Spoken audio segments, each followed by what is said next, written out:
Kaugama Free, TGP Party List Iisa ang layunin para sa bayan.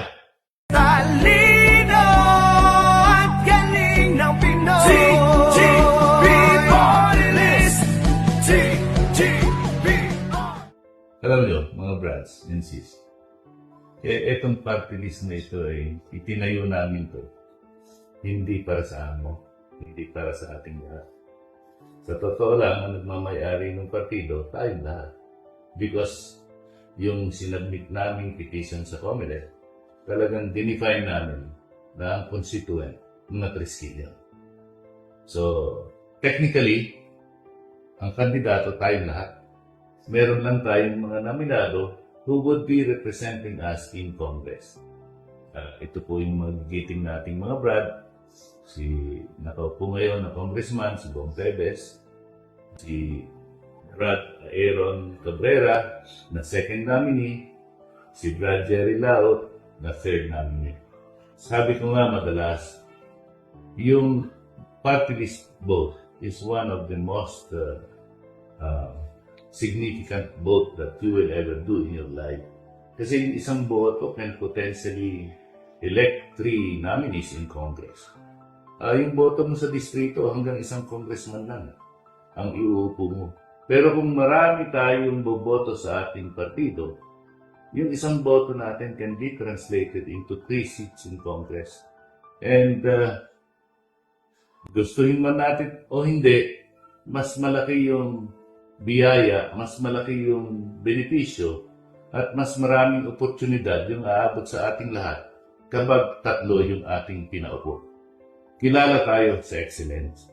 So pakita natin sa ating bansa na ang ating partido, yung TGP Party List, can easily afford to deliver 3 seats in Congress. So mga brads, mga sis, laban natin lahat ito. Hindi lang laban ni Bong, hindi lang laban ni Aaron, hindi lang laban ni Jerry Laut, laban natin lahat ito. Ipakita natin, kaya natin yung tatlo. Mga brads, let us all go for 3 TGP Party List. Salamat. mag-isa lang si TGP Party List, mag-isa lang si Pongpong. Ang dami natin to. Ang dami natin tutulungan. Siguro dapat dami-damihan naman natin ang tutulong sa atin. Although ang ating binoboto ay TGP Party List, pero damihan natin ang ating mga nandan si Aaron. Siguro naman, pag dalawa na sila, medyo mas madami-dami na yung tutulong sa ating kapatiran. Kaya, yun po ang aking piliin sa ating mga kapatid na dagdagan natin. Kung mapabot natin kay Jerry Lao, 3, di mas mabagaan ang trabaho ng ating mga kinakawan. At mas madaling lapitan natin sila dahil hindi sila hirap sa isa't isa. So mga kapatid, ako po ay in-endorse po ang PDP Party List pagdating ng Mayo 12. Buti nyo kagad yung balota. Pero, babalik na tayo ito. Babalik na rin natin yung balota dahil party list nasa likod at 93. Pag nag-23 tayo, naalala natin yung TGP Party List, naalala natin si Bong Tebes, naalala natin si lalong-lalo na si Aaron na tutulong na ngayon at lalong-lalo rin si Derek Lao. Let's go for 3 mga kapatid. TGP, let's go for 3. Maraming salamat po. Magandang araw po mga kapatid na Triskelions.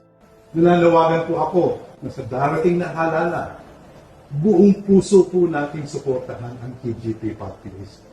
Ito pong partidong ito ay atin.